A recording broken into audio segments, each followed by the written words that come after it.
في البداية أشكركم على على First, الاستضافة. I wish to thank you for hosting me. طبعا And شاهدنا of في course, we have seen الآونة over the العام previous الماضي period, the أزمات world is سياسية witnessing a مستنقعة lot of وأثرت geopolitical الآثار السلبية crises, and it has given some للأزمات negative على الاقتصاد repercussions العالمي. on the global وما زال economy. العالم يمر So the بظروف world is تضخمية still having تسببت في some ارتفاع inflation الأسعار pressures, الاقتصادية which التجارية led to من خلال more رفع الفائدة restrictive وكان economic هذه policies النقطة like هي رفع raising the الفائدة interest كان rate. أكبر معوق So raising لجذب the interest الاستثمار rate was خلال the العام greatest hurdle to الاستثماري global العام الماضي. investment over the last أعتقد year. So I بالإبقاء على هذه believe by النسب keeping the same المتوسطة rates, كالعام uh, الماضي أعتقد هي the idea of بداية having معقولة، the لكن طبعا same growth at the same like last year would be good, but العمليات still with the العسكرية continuation of military المتوجهة operations في المنطقة in Russia, سوف Ukraine, or in the تضطر Middle البلد East, لإبذال and جهود with the وإبقاء affection, السياسة the impact on the وهنا طبعا on سعر the الفائدة. كل هذه chains, الأمور طبعا this ستضغط all will be على النمو pressuring الاقتصادي العالمي. the global كانت economic فترة في بعض growth.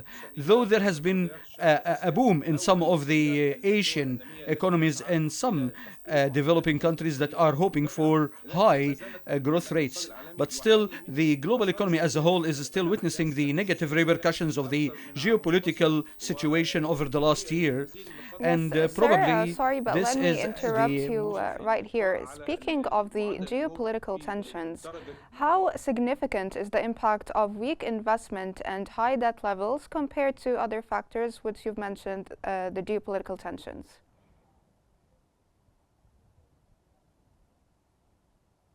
طبعا الأحداث اللي بتمر Of course, بالعالم the situation that is happening in the world and الأحداث the events, السياسية تسببت في geopolitical ظروف events, تضخمية led to وزادت more زادت الإمداد inflation والتوريد pressures وحالة من on the التوترات supply في chains. حالة من And التوتر. ما there is زالت more أسعار ambiguity الحبوب about والنفط this. ما زالت The في قيد prices التوقف of بظروف الحرب oil العربية is still انخفاض أو ambiguous ارتفاع رفع أسعار because في of الشرق the الأوسط، widening حركة التجارة العالمية conflict in the Middle والخطوط في East. البحر الأحمر The أثرت سلبا global وأثرت economy and the global trade in the Red Sea is خطوط also الملاحة affected, البحرية، and this has وبالتالي أثرت affected على the ارتفاع global economy and the more cost of أثر shipment and إبقاء transportation, معدلات and this تضخمية kept مرتفعة. the كل هذه الأمور inflation طبعا high.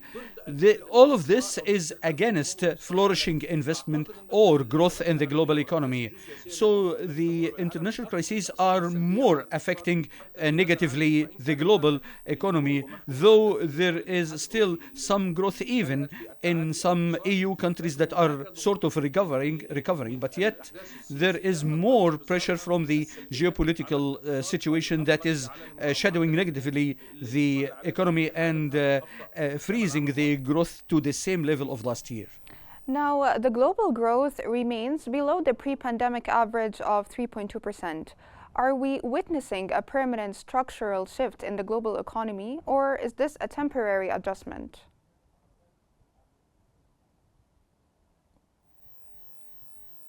طبعا هو العالم أجمع The بيبحث عن خلق the اقتصاد whole world عالمي is trying to فيه التعددية الأفقية. شهدنا في العام there is الماضي more of an تطور intention to build a new البحث عن economy under تطبيق a للاتفاقية bipolar economic منظمة بريكس أو bipolar جماعة economic الدول العشرين situation. There is الأوروبا the أو emergence of the بل BRICS حتى more الدول النامية and التي more التي تسعى لتوفير المنصة global south and developing للبحث countries عن are trying فرصة في to الاقتصاد search العالمي. for أعتقد opportunity in أن the global التعددية economy. الاقتصادية So أصبحت the diversity and أمر لا multipolarity in تقبل the global النظر economy is لتفاديها more الأزمات needed العالمية now والأحداث to alleviate السياسية. the world from the أعتقد في geopolitical هذا العام impacts. مع But وجود still, I think التحالفات in this الاقتصادية year, الجديدة with the new كبريكس economic على سبيل alliances المثال، like أعتقد BRICS, اللي هي I هتكون believe قادرة this على would be خلق able to جائزة create جديدة a للاقتصاد big, العالمي a rather بفضل new window for سواء the global الأحداث economy الجيوسياسية that التي can ألقت reduce the ظلالها impact of the على الاقتصاد geopolitical العالمي events أجمع، that وحقق negatively affected the النمو global الاقتصادي في حجم economy and أكبر. kept the growth at this stage. Now, let's have a regional outlook. South Asia, led by India, is expected to be the fastest growing in the region, while Europe and the US face slowdowns. What accounts for this sharp contrast in regional economic performance?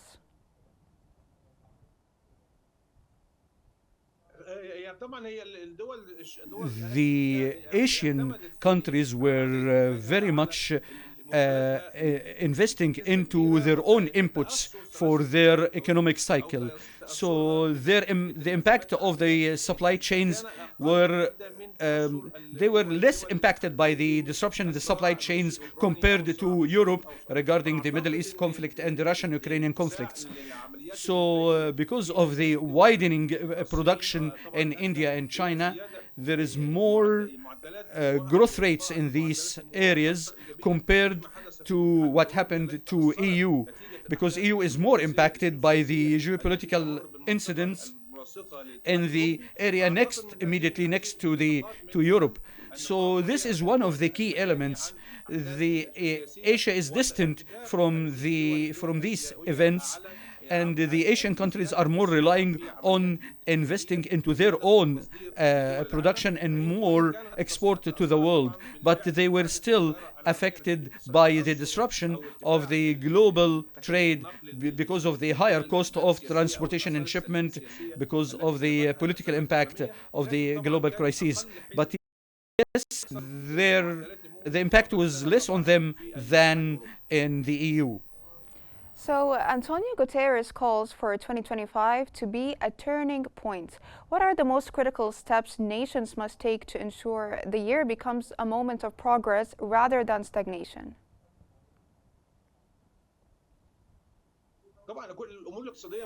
The economic issues are directly connected with the political and military events in the world.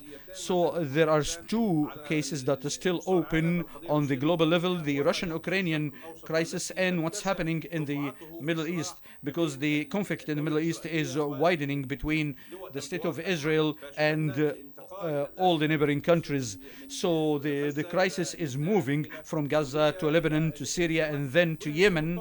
So all of this has overcasted a shadow on the global economy. So with the continuation of the conflict the way it has been last year, there will be no improvement in the global economy, though all countries are trying to get out of this gap and to get to a more solid and more growing economy. So without a resolution of the Palestinian case and no kind of progress on the Ukrainian-Russian file, this year will be just similar to the previous one.